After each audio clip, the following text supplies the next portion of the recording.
Um,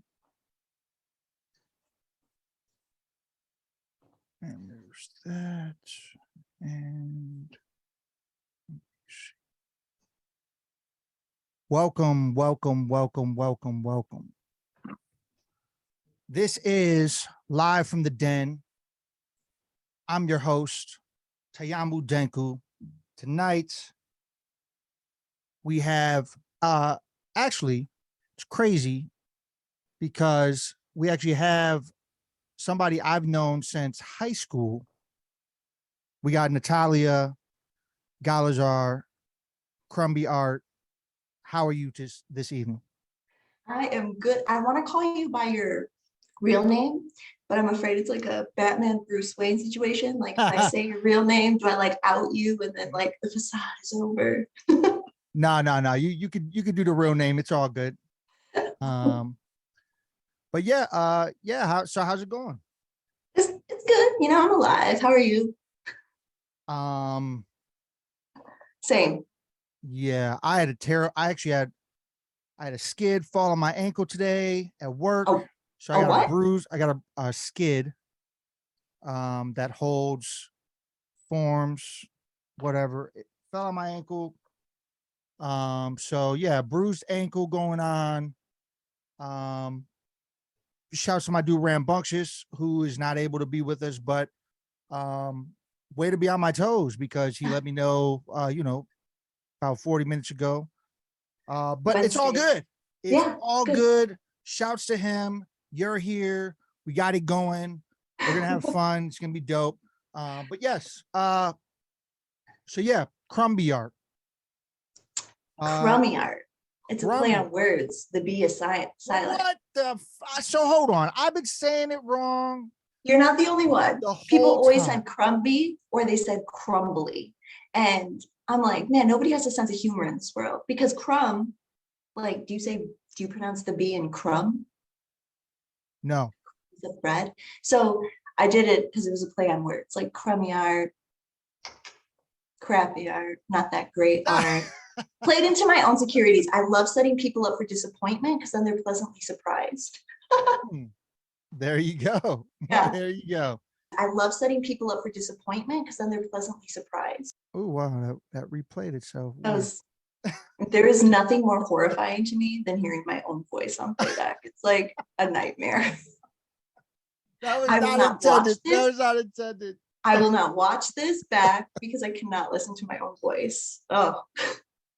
Okay, so the play on words, the thing that's cool about that is my MC name is a play on words. I don't know if you ever knew it's not a play on words into the point where, like you said, like where the B is silent. It's not like that. So it's basically like have I ever told you this story? No, tell me. So basically it's broken. It's three different parts. When people first hear my name, they either think it's like some kind of Asian descent or something like my rap name, or they think it's like some kind of Spanish or something, but it's not any of that. It's so I got Tai from Tai Chi. Okay. Because I used to battle rap a whole bunch back in the day. And my battle rap style was more Tai Chi style, which is more like defensive fighting. Interesting. Okay. And then I got Yamo. You're gonna laugh at this, but I got this from everybody for the longest time.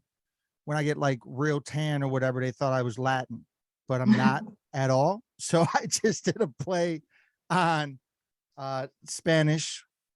But I spelled it improperly. Yeah. And then so I got Yep. And then I got Denku from because around the time I was coming up with the name, everybody was using already established cartoon character names like Goku or whatever. So I just basically created my own version of a cartoon character name. Super Saiyan mode. Gotcha. So that makes me feel way more better because I've never wanted to say your stage name because I was convinced it was something cultural. And I was like, I'm gonna say this wrong and it's gonna be disrespectful. So I'm like, I'll stick with your real name. But now I got it. Now you got it. Denku. Easy. Yep. Got it. All right. So crummy art. No, not crummy. Crummy art. Crummy art. Yeah. Crummy art. Crummy art. Okay. So what got you into designing cakes, cupcakes, pastry? Like what got you into that? Because I could think back. I remember, because obviously we went to high school, but we were different grades. Yeah. But I do remember seeing art of yours from art class hung up because it was dope. I remember that. Right? Right? I'm not lying about no, this. Yeah. No. Yeah. Instinctively. It was. Yeah. It was. So it didn't surprise me that you did something artistically. It didn't surprise me because I knew that you did art. So when I found out that you did something like this, it didn't surprise me you did something artistically. It surprised me what it was. The medium of it all. Gotcha. Yeah, no. I know I wanted to be a rapper, but didn't work out for me. That took you a while. That's not real, right? You didn't really want to be a rapper. Okay. No, can you imagine my voice even trying? Yeah, no, doesn't work. But yeah, no, instinctively, like I'm an artist. And when I was younger, I always wanted to be like a fashion designer or something. So I always knew I would do something with art, but this happened like complete accident, like not on purpose. Like people always say, like, you have to match your desire with like dedication and discipline to like create something and make it work and long lasting. But like all I had was like dedication and discipline to just learning an art form that I like. Like if I'm passionate about something or like I have a hobby, I'm like, I'll get into that for a while. And there was never a desire or like an end goal. Like this is going to be a business I'm going to create or I'm going to do something with this. I just happened to be in the right place at the right time. Like I watched a documentary and it was about the stress of wedding cake making. And it followed 3 different bakeries, one in California, one in Chicago, and one in New York. And one of them, the one in New York, used a lot of like gum paste, marzipan, fondant. And it was like insane the things they created. And I thought that stuff looks a lot like Play-Doh. And I love playing with Play-Doh. And so I was just like kind of enamored by it. And this was before Cake Boss existed, because Cake Boss kind of like created the trend of what cakes could be. So this was before that. I didn't even have a Facebook because I wasn't in college. So I was on MySpace. And so I got my first pack of fondant. I made a cake that was horrendous. Like I keep the pictures to this day to humble me because it was not cool. It was terrible. And I just like started making stuff for fun. And then the first thing that I was like commissioned to make, I didn't get any money for it, but it was like I had to make my mother-in-law's birthday cake. And direction, she likes blue. And I was so insecure because it was a new art form to me. I didn't have like my own like style. And even in like the art I created, like I've always, until like maybe 4 or 5 years ago, I've been like kind of insecure. Like I compare myself to others. I look at what other people do. And it wasn't until like recently where I'm like, no, I like this. And that's what makes art so unique. But back then, nowadays you can Google like, I want a cake of this. You can Google an image and chances are the cake has been made. Back then, like it wasn't a market. So I had like no inspiration. I had no idea. I just had to create something from nothing in this medium that I was barely learning. So I made this cake. It's art. So I thought it was ugly. I thought it was so ugly that I wanted to buy the cake before the party instead of showing up with my own. And everybody's like, you can't do that. Bring it, bring it, bring it. So then during the party, I hid in a room because I didn't want anybody coming up to me, talking to me about the cake because I was so embarrassed. And I don't want people's pity compliments. Like, I'm not good with compliments as it is, but don't come up to me with a fake compliment. Like, come on now. Yeah. So somehow, I don't know why, people had goggles on and liked it and started getting a hold of me and asking me to make their cakes. I started posting on MySpace, and it really just blew up and became like a word of mouth business. Once Cake Boss happened, I like knew more. I progressed in the art. I started an online sugar shop, so I shipped edible cake toppers nationally, and it just kind of like blew up. And then the desire came later, like, oh, I could do something with this, but it's not how it started. So, do you remember? I don't remember what year it was. I had inquired to you about creating a cake for me at one point. Do you remember this? Possibly. So keep going. I inquired. Very busy woman, Jason. So many people reach out to me. And I think this was before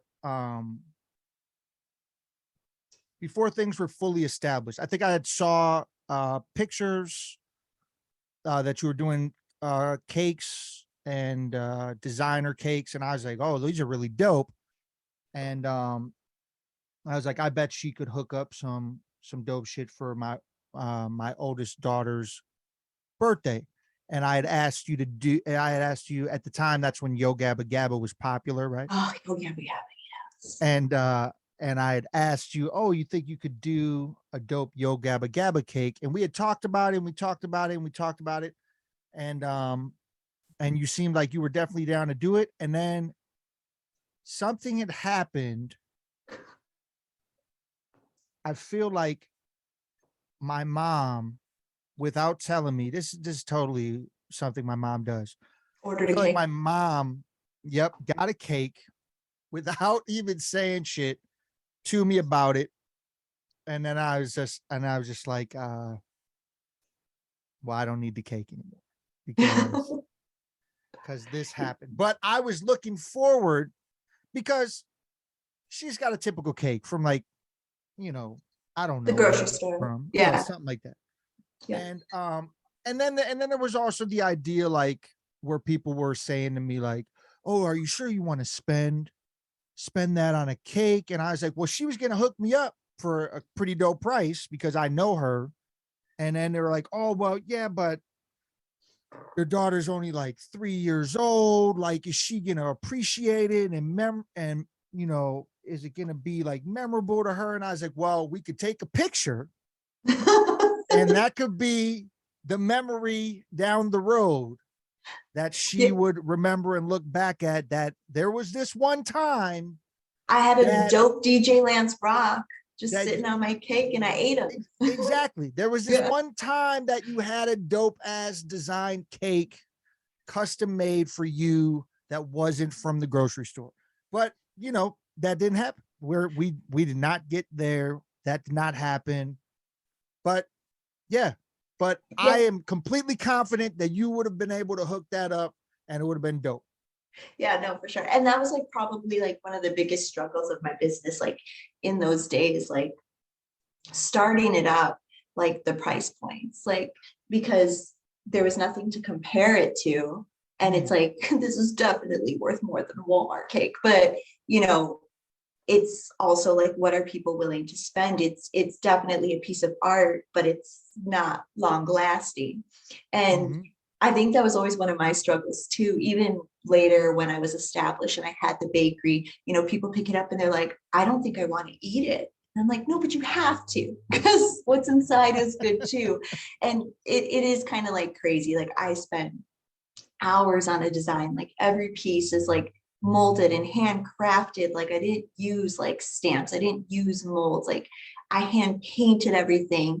And so like to put so much work into something that is fleeting, it's both kind of like, it sucks, but I think it's better for my personality because I'm my own biggest critic. And the longer something's in front of me, the longer I'm going to critique it. Like I can make a piece of art, not touch it for a year, go back and be like, oh, I messed that up. I have to go back in and tweak it. This, oh, out of sight, out of mind. It's over. People liked it in the moment. Cool.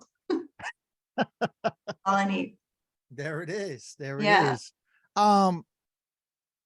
It's dope that I know we briefly you briefly mentioned Cake Boss basically put the designer idea of cakes more on the map forefront, but Cake Boss has an entire crew of people that help create his shit.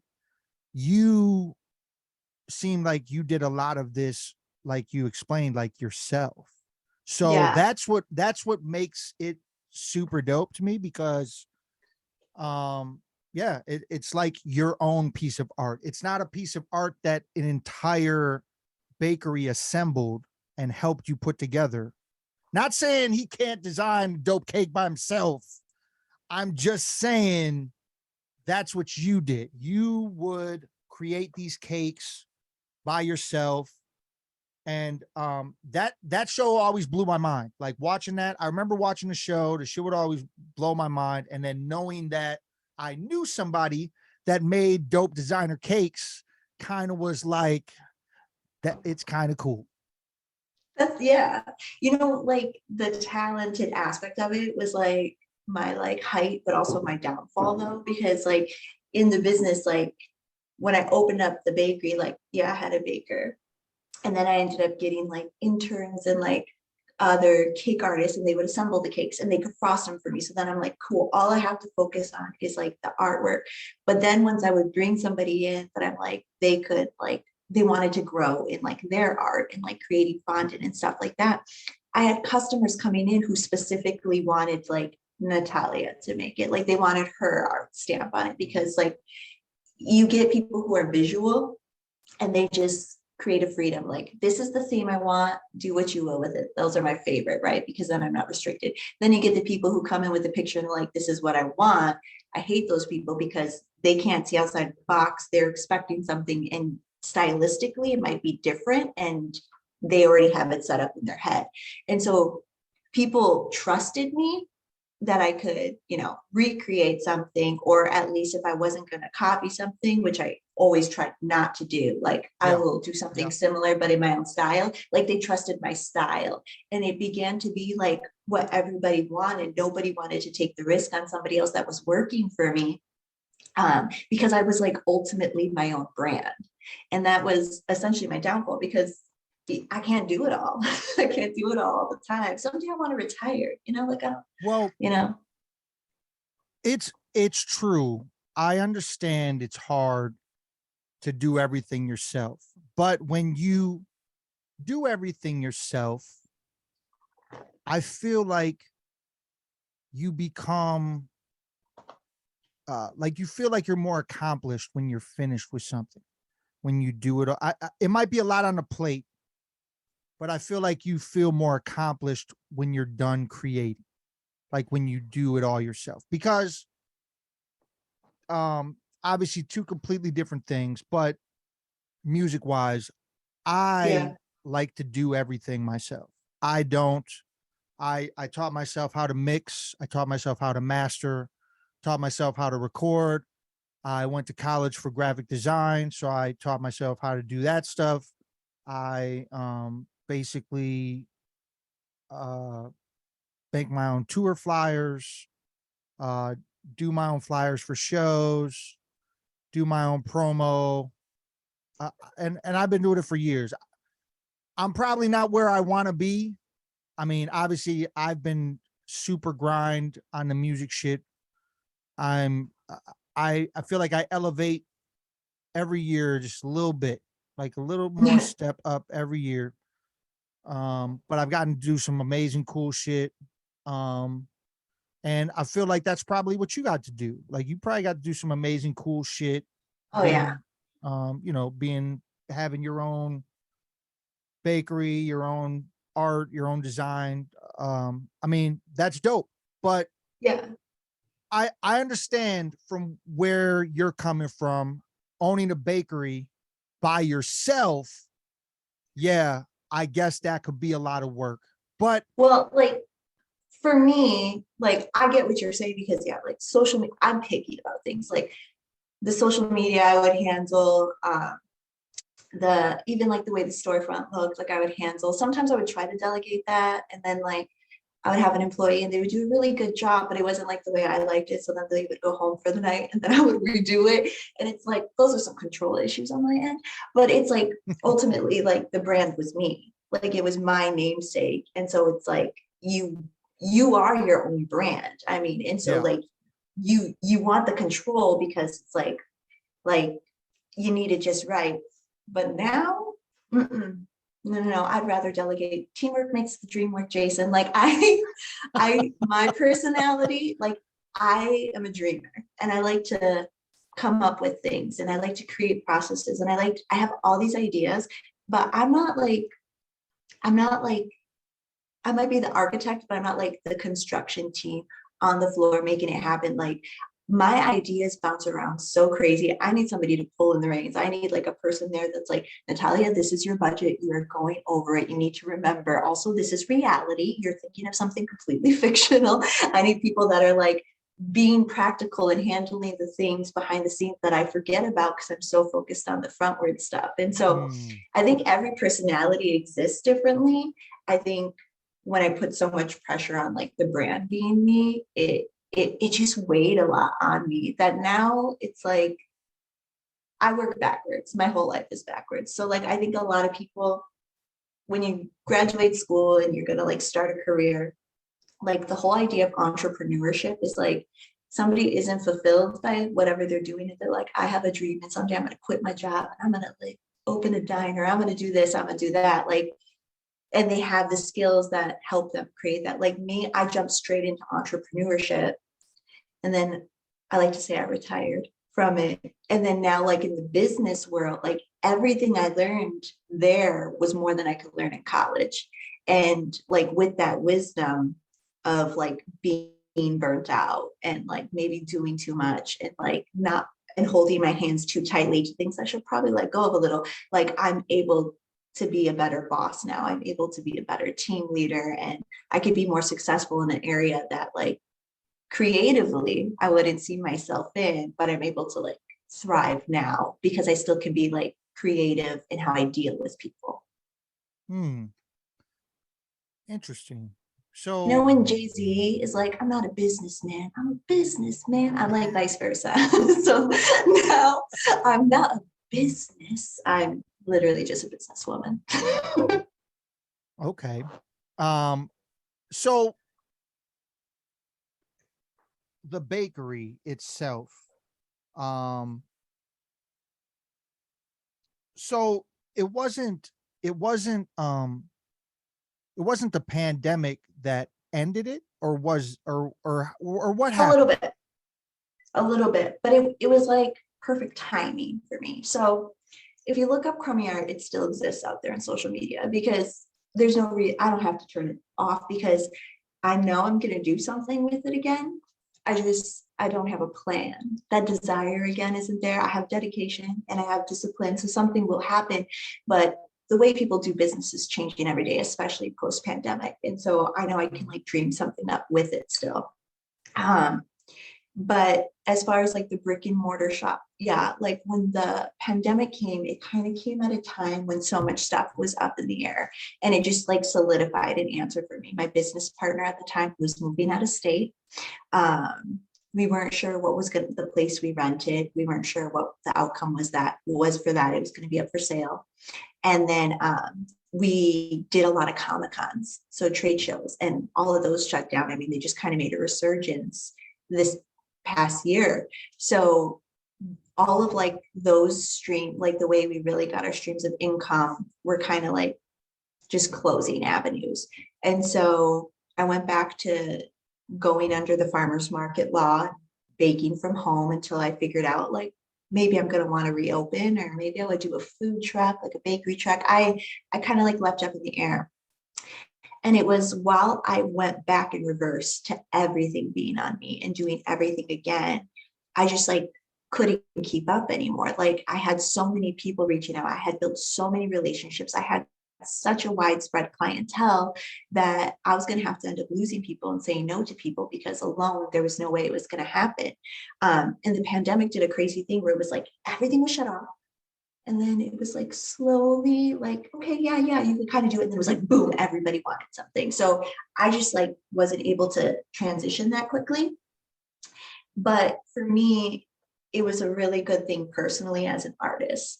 And I think this is something that people like don't understand. Because I never started this to be a business, like I started it to be a hobby. There was so much when I was growing and I was learning. And even when I started the brick and mortar, like I was so passionate about it. I'm sure you like get it when you're like creating a song or a new album. It's like there's so much passion there. But once you become a bigger business and you have to pay the overhead, everybody who walks in that door is your boss. Everybody who walked in and said, I want this cake and they're hiring me, they're not only a client of mine, they're instantly my boss. Like I have to appease them. Like they see something a certain way and they want it. And that took away so much of like the fun of it for me. Like it took out so much of the passion that it wasn't really an art anymore. It was a job. And so cutting it off, it was kind of like fulfilling. Like when I make stuff now, like I make it because I enjoy it. It's for the people that I like. Every once in a while, I'll take like an order just for giggles. And I really love it again. And that's why I say like there's still something that will happen with Crumby Art, but my goal won't be that like I'm there to appease other people. It's because this is an outlet that I love. And if you also enjoy it and you like my work, we're going to figure out a way for this to work for me instead of me working for you. Yeah. I mean, that was, you know what? The way you ended that, I had something in my mind that I was going to say, and it just went away. Disappear. I have that effect. Happens all the time. But yes, I do understand what you're saying. So now you do still create. Yeah. Sometimes. On my terms. So I've been dabbling in a lot of things. So I still will create like sugar art here and there. The holidays are coming up, so I'm gonna do a bunch of it. And then I've really been able to dig back into like my original passions. So like illustrations and design and stuff like that. And so right now I'm just like playing around with different like visual mediums that I love. And we'll see what happens. I mean, I have a bunch of little side things out there, as I'm sure you do. I saw your, what is the website? Is it Linktree? No, what is it? What is it? What is your website? I forget, where it shows you like all the things that somebody can find you online.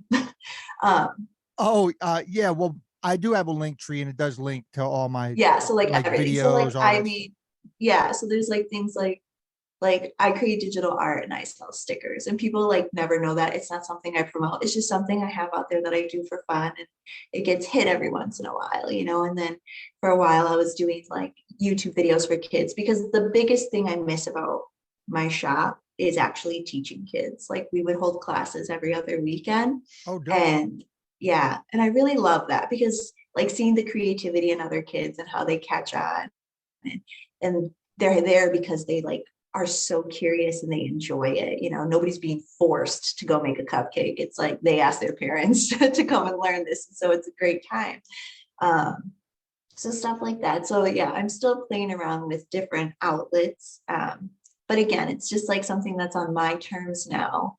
And I don't know, I'm still kind of in the process of exploring it. Like I used to think like the age that we are now was so old. Like, I hope I've accomplished everything by this age and I'm steady. Now I'm like, oh my God, I have so much time left. I could change my life in 5 years. Who knows? Like, it is what it is. I mean, there definitely is a lot of time. I mean, there's this thing in hip hop that it's been a thing for a while, where people talk about ageism in the music and hip hop itself, to where, when you're at an age that I'm at and you're still rhyming or doing something, people are like, what are you doing? Like, why do you think that this is a good idea for you to do this? And I mean, I still do it at a high level. And when I can see somebody like the label that I'm down with right now, like 100 Mad, like, that's Onyx's label, when I could see those two dudes that are 50 years old do an hour and a half set jumping around the entire time, not losing their voice.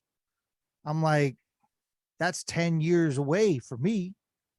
I still have 10 years to get to that point, and those dudes are still doing that shit right now.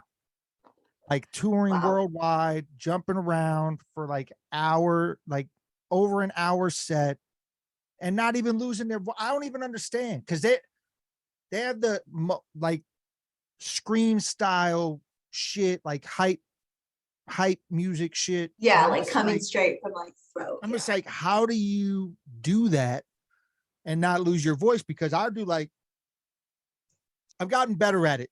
I've gotten better at it. But I used to lose my voice pretty crazy to where I didn't know if I was going to be able to perform the next day because I like to put tours together to where they're every day. So Mhm. That's crazy. just based on work schedule, I try to book a tour and I put the shows together every day. So I have a show every single day because if you have an off day, then you're spending money, you're not making money. That's basically how it is. So Smart. try to make sure you perform every day.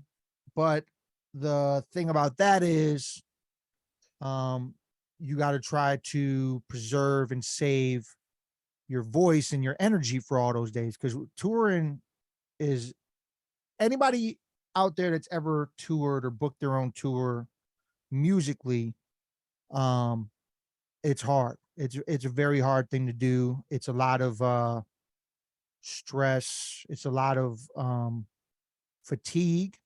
Hmm. I mean, I've actually I've brought my girl on tour with me multiple times, and she lasts pretty long, and she's not even the one performing. But Yeah. but it's still tiring for her. You know what I'm saying? Because Yeah. we're drive. You know, one day it'll be like an hour and a half, or like a 2 hour drive to the next city, and then some days it might be 6 hours to the next city. You get to the hotel, you basically put your shit in the hotel. You got to go over, do sound check, maybe get something to eat, get ready for the show. And then you're sitting at a venue for like hours watching all the, I don't want to diss, but watching a lot of shitty rappers perform because, I mean, it's got, it, it's happened, but it's actually gotten to a point now where when I tour, people know what I'm about and they know not to put shitty rappers on my shows. So like usually it's always dope rappers or MCs that are fresh, like to where Yeah. I enjoy seeing them perform, and I can enjoy the show as well. But usually it's me at a merch table watching my merch because I have a gigantic merch store at every show. I have so much shit, it's crazy. And I usually just sit there with my merch, try to sell shit, go do my show, come back, say hi to a little people, sell some more merch, pack up my shit, go back to the hotel. After you wait to see what you made at the door or the bar percentage, usually get back to the hotel at about 2:30, 3 in the morning, maybe get a little bit of sleep, wake up the next morning, head to the next city. That's in a nutshell, that is how the tour shit is. And And how many days back to back? so the longest one I've done was 17 days. Ew. When we would travel for the Comic Cons, it's one weekend, like 4 days max. And you go, yeah, same thing. Like it's either a long drive or flight. And then you have to like just go straight to the convention center, set up your table, set up everything you're selling and everything like that. And then check into your hotel. And then you're there bright and early the next day. It's these really long days. And literally 3 days of that I need to sleep for 2.5 weeks. Like I can't after that. Like it takes so much energy out of me. So like kudos to you because 17 days, that sounds like a nightmare to me. Jason. Well, I have my longest tour booked right before the pandemic. I've told this story before on previous podcasts, but I have my longest um tour booked, and it was going to be 22 days show every day. I was super excited to do it. I was going to hit cities I never hit before. And then obviously the pandemic came and I had to cancel it. And I never rebooked that tour. I don't know if I'm going to, because now I've gotten to a point where I like the little, little, they're still not even little, but the little 9 to 10 day runs. I like those. Those are cool because you could still cover a lot of ground and do a lot of things. Like the upcoming tour I have is 10 shows in 12 days. And the last show is the homecoming show in it's in Bayview, actually. Tonic Tavern is the homecoming show, November 12th. But I have a 9 dates where I'm doing a loop down to Savannah, Georgia, and back around. I have this whole like little thing, man. And yeah, it should be cool. Have you ever been to Savannah? No. Have I been? Yeah, no. Driven through Georgia, but no. Savannah is super dope. My friend Dope Knife tells me it's terrible for music. He says terrible for hip hop, but it's not though, because I've had fun when I was there, and actually it's one of the most beautiful places. Like, if I can retire to a random area, I would go there. I would go and retire there because it's dope. It's like I mean, I don't know where you're at. I'm in the hood, and I don't like. I'm actually pretty sure during this podcast I heard some random gunshots. Not glorifying that in any way. Milwaukee obviously needs to get that in order somehow. It's gotten way out of control, but I bet I wouldn't hear that in Savannah. In Savannah, Georgia. I'm just saying. Yeah. No, actually, my soul state is Arizona. So like that's when I want to retire and be quiet. I want to be up in the mountains somewhere. You like the heat? Like you like that heat out there? I like dry heat. I hate humidity. Like I do not want to sit like there. Like if you're in the shade and it's 100 degrees, if you're in the shade, you don't even feel it. When you step out in the sun, it's an issue. But humid places like Florida, you feel that no matter what. I can't do that. Well, I mean, blessings and prayers to Florida. That place is not going to look the same for a very long time after what just happened there. And that's one of the reasons why I would never want to be in Florida. There's this dude or move there personally. It's not even the humidity. It's how bad hurricanes have the risk gotten of a hurricane. How bad it's gotten in the last 5 years. I feel like I've never heard of hurricanes this bad in like ever until like in our childhood or anything like that. Yeah. And then like the last 5 years, now you got hurricanes that are like wiping out like Puerto Rico, shutting the power completely off in Cuba. You got coastal cities completely getting destroyed to where they're still rebuilding from the last one. And then you got a dude at my job that comes up to me and he's like, oh, I love Florida. I can't wait to retire because, and I got to be on the beach. And my response to him was, I said, are you sure that this is your dream now? Like this is what you want to do. You want to move to a beach city in Florida and basically risk having to restart your life every year. I mean, to be fair, kind of what it is. If when I'm old and I've accomplished all these things, if I was like sitting on a beach all day and my biggest worry in life was like how heavy my hands are from all my diamonds, and then just like, oh, a hurricane might hit me someday soon. YOLO, like I'm fine with that. I mean, I suppose your insurance will cover your McLaren that got completely engulfed with water and thrown out to sea. I'll just cash in one of the diamonds. It's fine. Yeah, there you go. There you go. Yeah, it was crazy and heartbreaking to see a lot of those videos Yeah. from that happening. But then when it hit like the billionaires row, right, I didn't feel bad anymore. You didn't feel as bad. You're like, they'll be fine. They'll rebuild. But have you ever been in Tornado Alley? Actually, so here's crazy shit. I was on tour in May. I don't know when tornado season is, but I was on tour in May with my homie Soul True. Shouts to him. I'm actually going to see him. He's got 2 Wisconsin shows this week. So real quick, just a shameless plug. If you're in the area, Drunken Cobra in Milwaukee, Thursday, Madison, Dark Horse Art Bar. I will be at that show to support the homie, probably do some beatboxing, but whatever. That's just shameless plug shit. But anyway, we toured one time and we drove straight down from Omaha. We played a show in Omaha and then we drove straight down to Texas. And we had a Amarillo show. And then from Amarillo, we kept going down a little bit. But on the way to Amarillo, we literally drove through a town that a tornado went completely through 6 hours before we got there. There was an entire house that was in half. Like the whole house was completely in half. And we're just looking like, what the fuck happened here?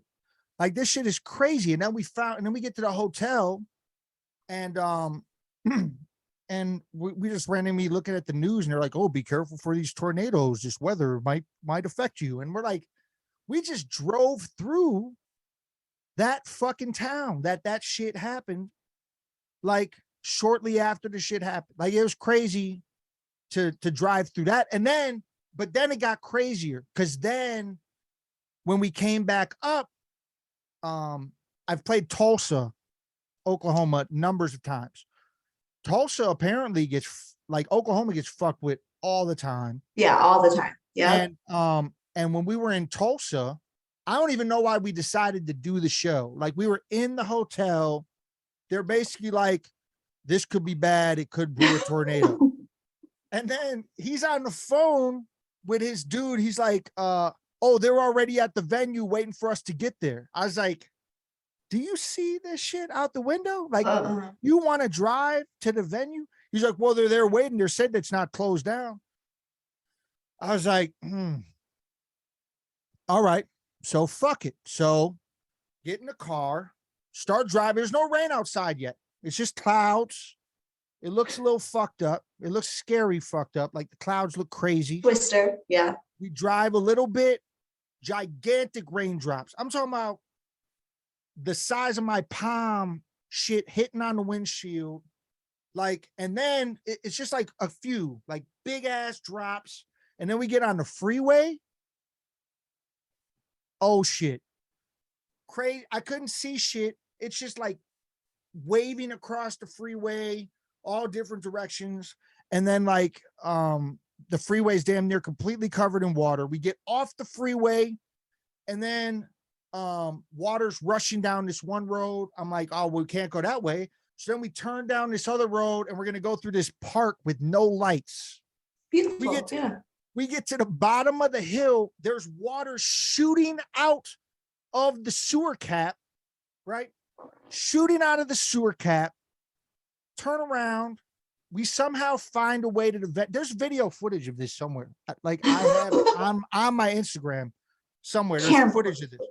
Yeah. And like the water's rushing. Like I parked the car, the water's rushing down the hill so much. It's going completely over my wheel, my rim, like completely over the rim of the car, rushing down the hill. We go in the venue, we set up. There's probably like, I don't know, 20 people there. It was like a Monday or something. Well, people were still like, I'm going out. Yeah, they were there. Insane. That's more fascinating to me is that people were just like, no big deal. They were there. It was, I actually met, there was a person there from Alaska. I'll never forget. There was somebody there from Alaska that told me the entire story of how to successfully drive from the US all the way up to Alaska. He said you have to bring 2 gigantic things of gas filled for your car so you could fill it up on the drive because there's no gas stations. And you have to bring these gigantic bins of gas with you in order to make it successfully from the United States up to Alaska. Just sounds like a risk I'm not willing to take. I would never do it. No. I mean, who even drives on that road? Like, I mean, if you're stranded there, I like didn't in the even winter. know. I might sound very naive, but I honestly didn't even know that that was possible. That's brand new information to me. Yep, he said when I was younger, I lived in South Dakota, and there's like tornado drills all the time. Like it's flat land, so just like tornado drills all the time. That we were just so used to like being in our basement for like 2 hours, and like nothing ever hit. But when I moved to Texas, like right after high school, we lived in like the beginning part of Tornado Alley. Those suckers hit all the time. Like if it was a warning, like you need to go into the shelter, like this is for real, or crawl into your bathtub with like the mattress over you. And I was like, this sounds worse than a hurricane to me. Like, I don't know why, but the thought of being like taken up and spun around and just thrown, that's more frightening. I'd rather just like get washed away with the mermaids or something, you know? Which one sounds more glamorous? Exactly. It does sound more glamorous. I mean, if mermaids are really there, maybe. Yeah. Maybe they save you, take you down, give you some special powers so you could breathe, you become part of the kingdom. You're fine.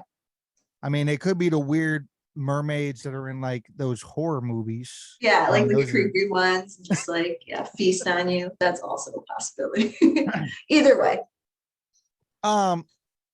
So there's things I didn't know now. So South Dakota. Then I was a military brat. So I was born in Milwaukee, lived here until I was like starting school. So like kindergarten, I lived in Washington State, in Spokane, Washington. Then we were stationed in South Dakota. And then I came back to Milwaukee for middle school, like the end of middle school, like 8th grade, and stayed here. And then Texas, that was your decision to move down to Texas? No. My husband was also a military man. So like I moved around a lot. I've lived 1, 2, 3, 4, like 6 states. And it's funny because it's like I remember being younger, like in high school, and I'm like, I can't wait to leave Milwaukee. I freaking hate Milwaukee. Milwaukee's so small. Still true. Milwaukee is way too small. But like I have such an appreciation for the Midwest now at my age that I never had before. I actually really like it here. It's fine. I mean, like you said, like the gunshots need to get taken care of. Like there's some things that need to get fixed. But like, and I've traveled around. I'm fine, settled here. Well, the thing about Milwaukee is there's great parts. There's great, amazing parts to Milwaukee. There's definitely beauty to the city. It's just, it's always been crazy segregated. Like to where you got groups of people on certain sides of certain towns or certain sides of the town. And like, obviously there's like the more diverse area, I feel like was the east side, maybe. But yeah, and I'm not saying that's what's causing things to happen at all, because I've lived on the north side my whole life. Like I've always been over here. But it's definitely gotten crazier. Like I remember growing up, and I've never heard gunshots growing up. Yeah. But like between sometime in the last 5 years or whatever, like when I go to bed with the window open in the summer, because you like to get like the breeze in or whatever, I hear gunshots at some point in time. That it's just something that's been happening recently. And that and the stolen car shit is crazy. That's insane. But that's happening everywhere. Like that's happening in the suburbs. They're just being risky. They're just going everywhere. But there is beautiful things to Milwaukee. There's amazing restaurants.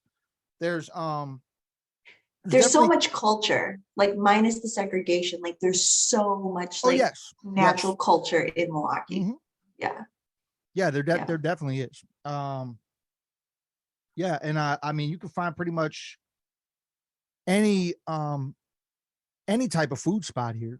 I feel like you could Oh yeah. like any. Authentic too. Yeah. Oh yeah, yeah.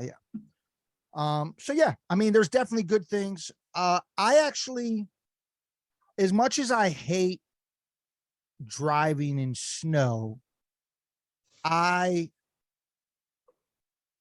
kind of appreciate that we get all four seasons. I do appreciate that. Um, I don't know. I don't really. I've never been anywhere where it's been like it, but I guess I don't really know what Christmas will be without the idea of it possibly snowing. I know we haven't gotten Terrible. it. I'm gonna tell you right now, it's terrible. It's not Christmas. My first Christmas in Texas, I was like, it, why do people like put out lights? And I'm like, why it doesn't look the same? I just hated it. But that's like what I knew. So I think if you're growing up with something different, it's like, doesn't matter. But for me, it was terrible. It just like didn't seem like Christmas. And I don't like the snow either. But I'm like always like, I hope it snows on Christmas. That's it. Like it doesn't have to snow any other day. Christmas at least. Yeah. So what are you doing? What are you doing now? Now that you've moved on? I mean, obviously you still do cake designs for your own leisure, but Yeah, my own leisure. Yeah. Now what I'm do in you yeah, what do you do now? like multifamily real estate and property management and just kind of learning the ropes of that, the market and how those things work. And so that'll grow into something else. But Do you enjoy your job? I enjoy not having to do the same single thing every single day and not having to sit in an office every single day. So like there's really great things about my job where I can dress nice and I can sit in my office and I can, like interact. I interact with so many people, like with contractors, just like with residents, I've learned things that I'll never need outside of this job. And I know words that I probably shouldn't know when it comes to like all of this stuff. But I love that. But then there's Mhm. another aspect of it where I have to be out and about and I kind of have to get my hands dirty and fix things sometimes. And um, then there's the sales aspect of it. And so it's just, I'm like consistently being challenged in all of these things. And that's just really good for a personality like mine, because there's nothing I hate more than like redundancy and just like pattern. I'm not good with that. So I do. And I'm still learning and still growing. So there might come a time when I might feel like I've accomplished everything that I can in Yeah. this. And back to my statement of like, I change my life every couple of years.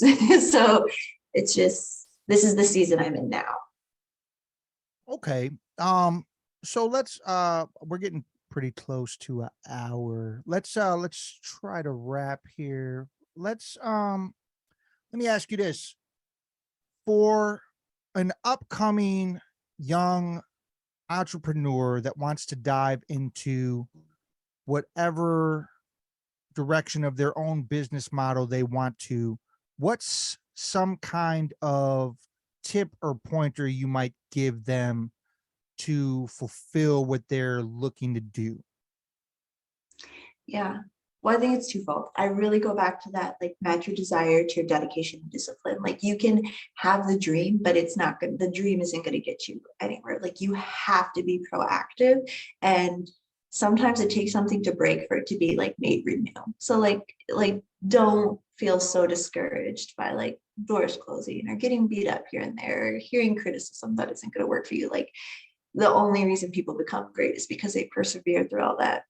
But I think on the other side of that, it's like be authentic to yourself and your vision always. There's always going to be somebody who comes into play that's going to tell you how you should do something in their opinion, how, what you should change. Maybe they don't like, I can't tell you how many people when I first started my business, 12 years ago, were like, hated my name, hated the name Crummy Art. They could not, they're like, I think it should be crumbly. It just like it doesn't make any sense. Like people like couldn't freaking wrap their minds around it. And me, I don't like roll over so quickly. It's like then I feel challenged. And I'm like, I am gonna make Crummy Art say something and mean something. And I did. But like I did bend a lot, especially when I opened my store for people like who came in. I opened my brick and mortar in this very cushy, snobby suburb, and people came in wanting things that weren't true to my brand. And I found myself like just like exhausting myself to please them. For what? It didn't benefit me in any way. If anything, it made me more insecure about what I was doing. So just like stay true to your vision.